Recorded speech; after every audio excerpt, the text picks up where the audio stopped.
Cardiology ডিপার্টমেন্টের তরফ থেকে আজ কার্ডিওলজি বিভাগে যেসব প্রসিডিওরস এবং পেশেন্ট কেয়ারের যেগুলো ব্যবস্থাপনা রয়েছে সেগুলো সম্পর্কে আপনাদের অবগত করাচ্ছি।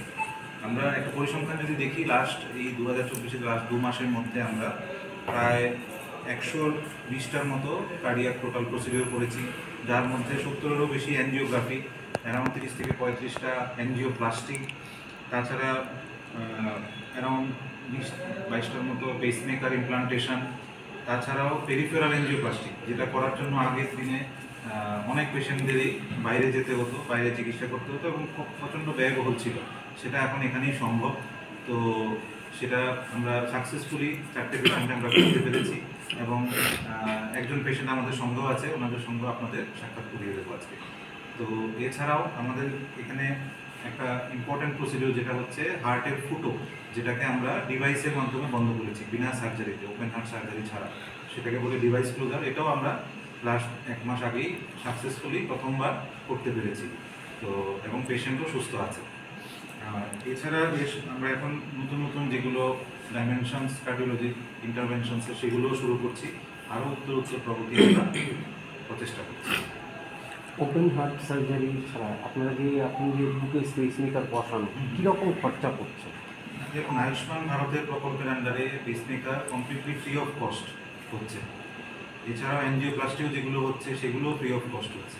যাদের আয়ুষ্মান কার্ড নেই তাদের ক্ষেত্রেও বিনা একদমই স্বল্প মূল্যে করা হচ্ছে। যেটা যেরকম একটা স্ট্যাম্প দিয়ে অ্যারাউন্ড 65-70 হাজার টাকার মধ্যেই সব হয়ে যাচ্ছে। তো এবং ওদের স্বল্প ওষুধের মধ্যেই সেরে যাচ্ছে। তো সেটা দুপক্ষেই ওদের অনেকটাই সেভিংস হয়ে যায়। বাইরে গেলে যে ধরনের পরিকাঠামো আমরা দেখতে পাই, এখানে কি সেই পরিকাঠামো রয়েছে? আমরা অলমোস্ট সেরকম পরিকাঠামোতেই এখানে পারফর্ম করতে চেষ্টা করছি। আরও উন্নত হবে, আগামী দিনে আরও একটা ক্যাথ ল্যাব আসছে, সেটাতে আরও বেটার হয়ে যাবে পরিষেবা। তো এখনও আমরা ওদেরকে টেক্কা দিয়েই সেম লেভেলেই পারফরমেন্স হচ্ছে। বাইরে যে ধরনের পরিষেবাগুলো আমরা পেয়ে থাকি বা নিট অ্যান্ড ক্লিন যেটা আমরা বলি, পরিষ্কার একদম পরিষ্কার পরিচ্ছন্ন, সেটাকে এখানে বাইরের যে কোনো গভর্নমেন্ট হসপিটালের সাথে তুলনা করলে জিবি হাসপাতাল অ্যাটলিস্ট কার্ডিওলজি বিভাগ আমরা তার থেকে বেটার আছি। কর্পোরেটদের ওদের ফান্ডিং বেশি, ওদের পরিকাঠামো অন্যরকম, সেটার সঙ্গে তুলনা করাটা ঠিক হবে না। বাট যে কোনো গভর্নমেন্ট হসপিটালের তুলনায় আমরা খুবই ভালো পারফর্ম করছি। তো যখন এসেছিলো তো 2 পায়ে এরকম ব্যথা হতে চলতে পেরে, এবং রোগটা আস্তে আস্তে বাড়তে এরকম হয়েছিল যে ও রাতে ঘুমোতে বলতে পারতো। পায়ের যে দুটো রক্তনালী যে প্যাক থেকে বেরো, সেটা প্রায় নিয়ার টোটাল অপারেশন, 90% উপরে অপারেশন বন্ধ হয়ে গেছে। তো সেই ক্ষেত্রে ওটার একমাত্র উপায় ছিল যেখানে রক্তনালীগুলো খুলে সেটাকে ওপেন করা, এবং রক্তনালীটা ক্লোজ এত বন্ধ হয়েছিল যে ওর পায়ে ঘা বন্ধ হতে শুরু করে দিয়েছিল। তো সময় মতো যদি সেটা না করা যেত তাহলে দুটো পাই একদম কেটে ফেলতে হতো। তো এখন ও হাঁটতে পারছে, পায়ের ঘাটা প্রায় শুকিয়ে যাচ্ছে, এবং সে ব্যথা প্রায় নেই বললেই চলে। সে নিজেও এখানে আছে, এবং অপারেশন হয়েছে প্রায় 2 মাস হয়ে গেছে, এবং সে 2 মাস পরেও ভালো আছে, অপারেশনটা খুব ভালোভাবেই সাকসেসফুল হয়েছে সেটাও বুঝি।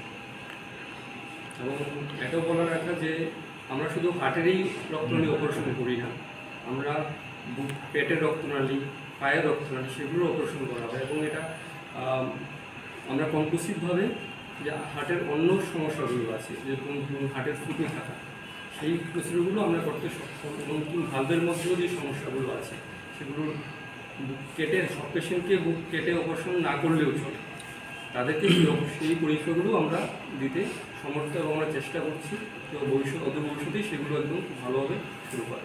যেটা আপনারা বলছেন যে হার্টের ফুটো, গভর্নমেন্ট মেডিকেল কলেজের অধ্যক্ষ, এবং আমার সাথে আছেন কার্ডিওলজি বিভাগের ডক্টর অনিন্দ্য সুন্দর দ্বিবেদী এবং ডক্টর রাকেশ দাস।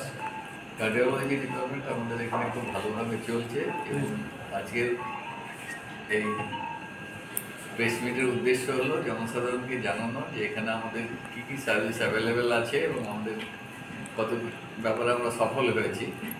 কাজে অনেকেই হয়তো জানেন না যে জিবি হসপিটালের কার্ডিওলজি বিভাগ এত ভালো ভালো কাজ করছে, এবং অনেকে সেই জন্য বিভিন্ন জায়গায় যায়। কিন্তু আমার মনে হয় এখন আমাদের কার্ডিওলজিতে এখানে যা যা কাজ হচ্ছে, কারো বাইরে যাওয়ার খুব একটা দরকার নেই, বা প্রাইভেটের চেম্বারও যাওয়ার দরকার নেই, এখানে দেখালেই সব কিছু সমাধান হবে।